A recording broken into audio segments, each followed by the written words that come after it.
Everyone, welcome back to my channel. तो जैसा कि आपको पता है कि अब जो है सीटेट की फॉर्म फिलिंग डेट बंद हो चुकी है। फॉर्म फिलअप का जो डेट था 10 जून का वो ख़त्म हो चुका है। अब सिर्फ आपको ध्यान देना है अपने प्रिपरेशन पे। अब सिर्फ और सिर्फ आपके पास 80 डेज़ बचे हैं। तो जो सीरियसली इस एग्ज़ाम को देने के लिए तैयारी कर रहे हैं वो इस चैनल पे रुक के अपना 80 डेज़ का प्रिपरेशन सुन सकते हैं कि वो आगे क्या कर सकते हैं। मैं कुछ हेल्पफुल चीज़ें बताऊंगी जिससे आप अपने आगे के 80 दिन प्लान कर सकते हैं। जैसे कि अब पता है आपको कि सिर्फ 80 डेज़ बचे हैं। अगर अब आपने नहीं शुरू किया तो बहुत मुश्किल रहेगी आपके लिए।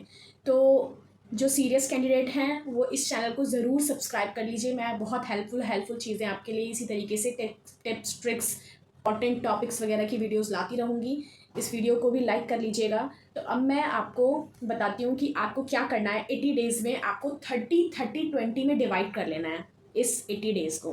तो शुरुआत के 30 डेज़ में आप ये कर सकते हैं कि अपने सारा का सारा 1 मंथ का ऐसा प्लान बनाइए कि आप सारा का सारा अपना जितना भी है वो सिलेबस कवर करना है। बस आपको उसमें कुछ नहीं करना है। स्टार्टिंग के 1 मंथ में सिर्फ आपको सिलेबस पे ध्यान देना है, सिर्फ, और किसी भी चीज़ पे नहीं।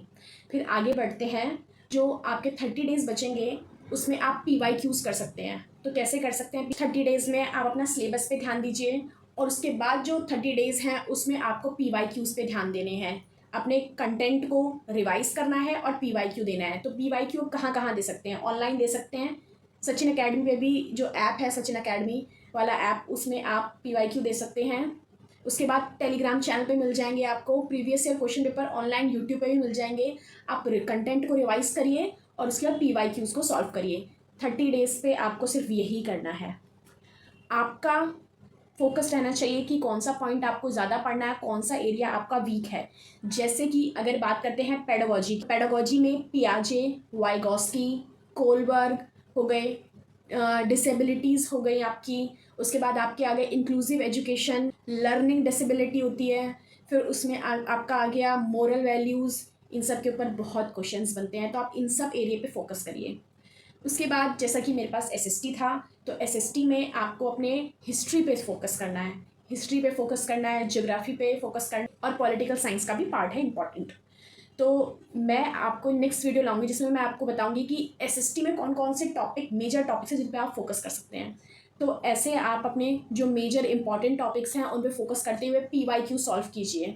उसके बाद आता है सब्जेक्ट पेडागोजी का, तो PYQ से सारा हो जाएगा आपका। बस एक चीज़ जो मैंने भी की थी वो मैं आपको बता देती हूँ। चीज़ जिस पे मैंने भी बहुत फोकस किया था वो है वर्ड मीनिंग। जी हाँ, वर्ड मीनिंग का कैसा कि इसमें पेडागोजी में हो गया, हिंदी इंग्लिश इन सब पेडागोजी में, या SST पेडागोजी में क्या होता है ना, बहुत सारे ऐसे वर्ड होते हैं जो इंग्लिश में अलग होते हैं, हिंदी में अलग होते हैं, हमको पता नहीं चलता। तो मैंने वो चीज़ें याद कर ली थी। जैसे प्रोजेक्ट क्या होता है, प्रोजेक्ट वाद क्या होता है, या टॉप एंड डाउन क्या होता है, सबका मैंने ना इंग्लिश का हिंदी में वर्जन करके रखा हुआ था। उस मीनिंग को याद करके रखा था ताकि मुझे जब पूछा जाए, बहुत सारा घुमा फिरा के क्वेश्चन होता है कि जब पूछा जाए कि ये क्या कर रहे हैं, व्याख्यान विधि क्या होता है, तो उसमें मैंने पढ़ लिया था ये सब व्याख्यान विधि होता है। संरचनात्मक क्या होता है, तो ये सब चीज़ें का मैंने वर्ड मीनिंग याद कर रखा था। जो मुझे लगता था कि मेरे लिए डिफिकल्ट है वो चीज़ें मैंने वर्ड मीनिंग याद कर रखी थी। तो इससे मेरा पेडोलॉजी में बहुत हेल्प हो गया। तो इस तरीके से आप PYQ 30 डेज़ में लगा सकते हैं। अब लास्ट के बच गए आपके 20 डेज़, मोस्ट इंपॉर्टेंट 20 डेज़।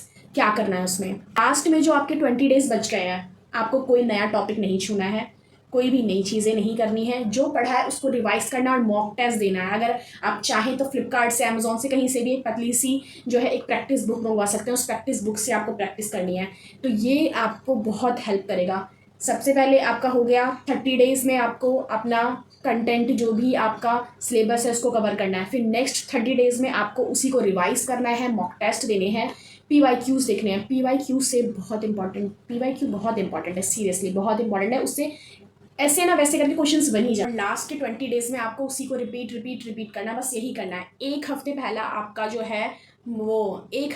आपका जो है हॉल टिकट आ जाता है और फिर उसके बाद आपका एग्ज़ाम होता है। तो यही है 80 डेज़ आपका।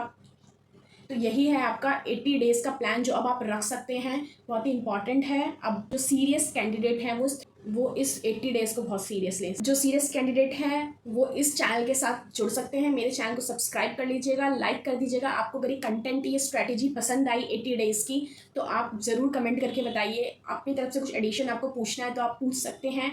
तब तक के लिए मिलते हैं नेक्स्ट वीडियो में। बाय।